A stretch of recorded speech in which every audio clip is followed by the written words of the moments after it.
Friends, botany student YouTube channel में आप सभी का स्वागत है। आज का इस वीडियो में हम बात करेंगे फैलोजन, फैलम और फैलोडर्म के बारे में डिटेलली। तो सबसे पहले हम बात करेंगे फैलोजन के बारे में, जिसको हम कोर कैम्बियम भी बोलते हैं। Scandi meristem arise from living permanent tissue. ये जो स्कैंडी मेरिस्टेम होती है, अराइज कहाँ से होती है? परमानेंट टिश्यू से। वो परमानेंट टिश्यू कौन कौन से हो सकते हैं हमारे पास? Epidermal, cortical in origin. ठीक है, इसका ओरिजिन बताया गया। डाइकोट रूट में जो फैलोजन है वो कहाँ से राइज होती है? पेरिसाइकल से। सेल्स जो होते हैं हमारे फैलोजन के वो रेक्टेंगुलर होते हैं, थिन वॉल्ड होते हैं, वेस्कुलेटेड लिविंग सेल्स होते हैं। These cell divide by periclinal division. और क्या बनता है हमारे पास? कॉर्क बनेगा। ये जो फैलोजन की लेयर है ये डिवाइड करेगी, पेनिक्लिनर और कॉर्क बनाएगी आउटर साइड और secondary cortex inner side. Phellem यानी कि cork. The cell produce, second हम जो है फैलम के बारे में बात करेंगे जिसको हम कॉर्क बोलते हैं। तो जैसे हमने यहाँ पे देखा कि जो पेरिक्लिनल से जब ये डिवाइड करेगा फैलोजन तो इनर साइड पे बनेगा, वो होता है कॉर्क। तो हम उसके बारे में देखिए phellem. The cell produce by phellogen toward outer side and develop secondary wall.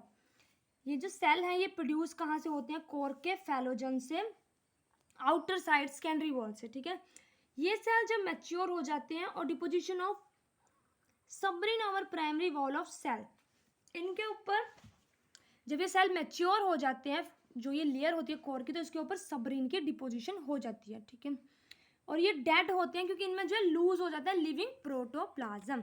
सबरिन जो होता है हमारे पास फैटी सब्सटेंस होता है। जब ये डिपॉजिट हो जाता है सेकेंडरी वॉल पे तो ये इम्परमिएबल हो जाती है वाटर को। ठीक है, the cavity of cork cell is filled with resin और टैनिन विच इम्पैक्ट ब्राउन और yellow colour to cell wall. अब जो सेल वॉल का ब्राउन और येलो कलर है वो किसके द्वारा होता है? कोर्क की। ये जो रेजिन और टैनिन होते हैं इसके कारण ही जो सेल वॉल है उसका ब्राउन और येलो कलर होता है। अब जो सेल होते हैं हमारे कोर्क के वो कंपैक्टिबली अरेंज होते हैं किसमें? रेडियल रोज में। Act as water tight compartments. Sometime few cell of cork remain कई बार जो कुछ सेल होते हैं हमारे पास कोर्क के वो अनसबराइज्ड हो जाते हैं, सबरिन डिपॉजिट नहीं होता उन पे। जब सबरिन डिपॉजिट नहीं होता तो जो उसकी थिकनिंग होती है सेकेंडरी वॉल की वो कम हो जाती है। अब यहाँ पे हमारे पास बहुत ज़्यादा इंटरेस्टिंग और इम्पोर्टेंट टॉपिक है, वो है इंटरेस्टिंग एग्जांपल ऑफ बैटुला यूटिलिस। द सबराइज बैटुला यूटिलिस मतलब कि हमारे पास इसको हम बोलते हैं भोजपत्रा। इसको हमारा जो एशियन टाइम होता था उसमें आर्यंस जो इसको यूज़ करते थे मैन्युस्क्रिप्ट्स के लिए। ठीक है, the suberise layer so that the कोक layer peel off in the form of thin paper sheet.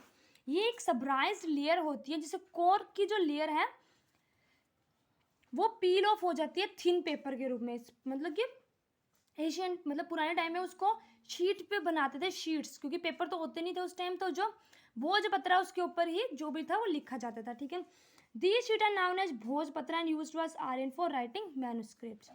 Non suberise cell of cork are known as phelloid. जो नॉन सबराइज सेल होंगे उसको हम बोलते हैं फेलॉइड्स। थर्ड है हमारे पास फैलोडर्म। फैलोडर्म जो है फैलोजन से बनता है। जब फैलोजन जो है डिवाइड करेगा वंस ट्वाइस और उससे ज़्यादा तो फैलोडर्म बनेगा, यानी कि secondary cortex toward inner side. The cell of phelloderm are thin wall living cell with protoplasm like parenchymata cell of primary cortex. These cell have large intercellular spaces. इनमें large intercellular spaces होता है और कई बार इनमें जो है हमारे पास chloroplast भी होता है जो कि फोटोसिंथेसिस को परफॉर्म करता है। These cell can also have secretory duct. Commonly successive layer of complete periderm are formed. ये इनके पास जो है कई बार secretory ducts भी होते हैं और successive layer of complete periderm की फॉर्म्ड होती है हमारे पास। यहाँ तक तो था हमारा फैलोडम। अब हमारे पास जो फैलोजन, फैलम और फैलोडम है ये तीनों मिलके हमारे पास क्या बनाते हैं? Successive layer of complete periderm. इन तीनों से बनती है हमारे पास periderm. Bark is formed in concentric rings surrounding the entire stem and is after referred as ring bark. जो हमारी बार्क है वो फॉर्म्ड होगी कोसेंट्रिक रिंग में जो कि सराउंड करेगी पूरे के पूरे हमारे स्टेम को। ठीक है, उसको हम बोलते हैं रिंग बार्क। एग्जाम्पल वाइटिस। कुछ प्लांट्स में हमारी पैरिडम जो है वो डेवलप होती है in the form of overlapping scales. Such type of bark is known as scale bark and is of more common occurrence. उसको बोलते हैं scale bark.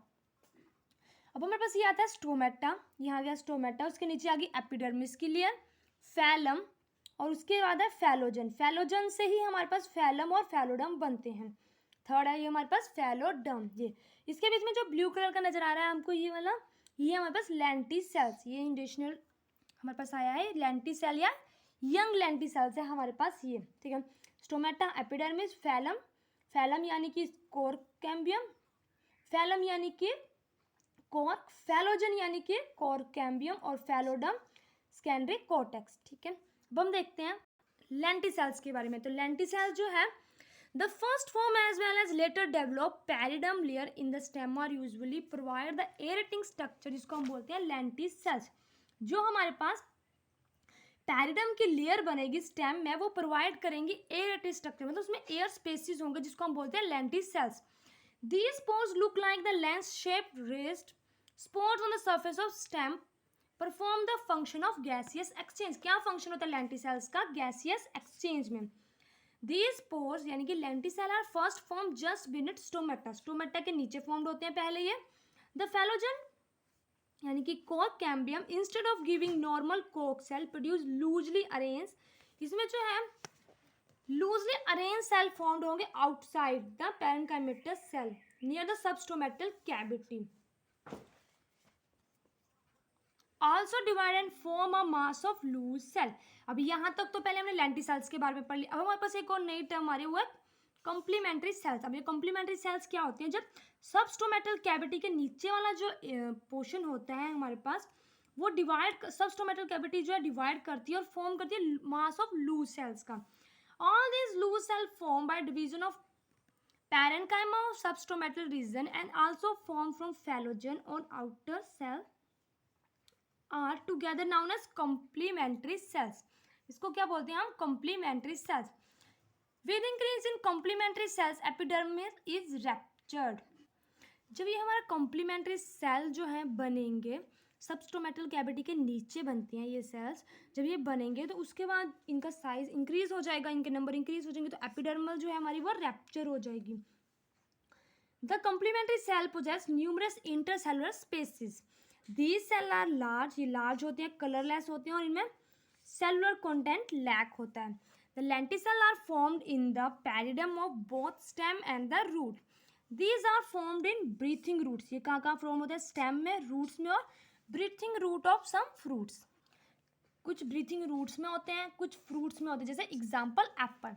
Lenticel are also present in adventitious root of many woody tree. Adventitious roots में भी present होते हैं। हम देखते हैं, ये हमारी सबस्टोमेटल कैविटी है, ये एपिडर्मिस है, यहाँ पे सबस्टोमेटल कैविटी है, उसके नीचे ये बना है, ये है कॉम्प्लीमेंट्री सेल्स, ठीक है। ये हमारे पास फैलम है, फैलम के बाद ये वाली जो लेयर है ये है हमारे पास फैलोजन, ये है फैलोडर्म और ये है हमारे पास लेंटिसेल्स जो कि मैच्योर है, ठीक है। क्या देखा हमने? ये हमारे पास कॉम्प्लीमेंट्री सेल्स आ गए, बाकी तो सेम है, फैलम, फैलोजन, फैलोडर्म और ये लेंटिसेल्स हैं जो कि मैच्योर हैं, ठीक है। इसी के साथ हमारी ये वीडियो कंप्लीट होती है। आई होप आपको मेरी वीडियो अच्छी लगी हो। अगर आपको मेरी वीडियो अच्छी लगी तो प्लीज़ मेरी वीडियो को लाइक करें, चैनल को सब्सक्राइब करें और अगर आपको कोई भी क्वेश्चन है तो प्लीज़ मुझे कमेंट करके ज़रूर बताएं। Thank you.